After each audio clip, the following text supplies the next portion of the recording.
থামছেই না হামের সংক্রমণ, উদ্বেগ বাড়ছে শিশুদের অভিভাবকদের মাঝে। স্বাস্থ্য অধিদপ্তরের তথ্য বলছে, জুন পর্যন্ত দেশে সন্দেহভাজন হামে আক্রান্তের সংখ্যা ৮৪,০০০ ছাড়িয়েছে। মৃত্যু হয়েছে ৬ শতাধিক শিশুর।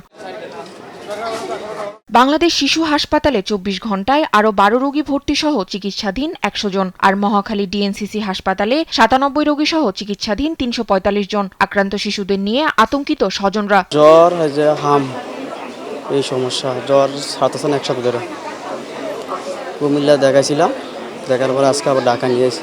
ভর্তি আজকে ৮ দিন, তো এখনো ভালো ডাক্তার আজকে সকালেও বলে গেছে বাচ্চার অবস্থা ভালো না। জ্বর আসে, সাইরা জ্বর আসে, একদিন ভালো থাকে আবার জ্বর আসে। শ্বাসকষ্ট এখনো কমে নাই আগের মতোই।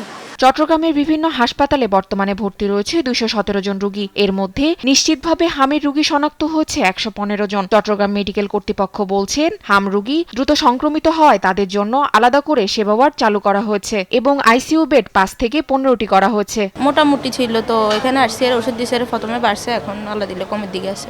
ময়মনসিংহে ২৪ ঘণ্টায় নতুন করে ভর্তি হয়েছে ২৮ শিশু। এ নিয়ে চিকিৎসাধীন ১০১ জন। যারা ঝুঁকিপূর্ণ, টিকা ইম্পার্শিয়ালি দেওয়া, মানে ফুললি কমপ্লিট ডোজ দেওয়া হয়নি, এরাই বেশি আক্রান্ত হয়ে হাসপাতালে আসছে।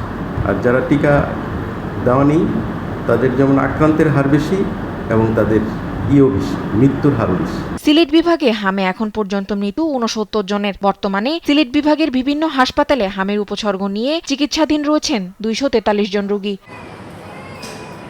তাসফিয়া ইসলাম, নিউজ ডেস্ক, দেশ টিভি।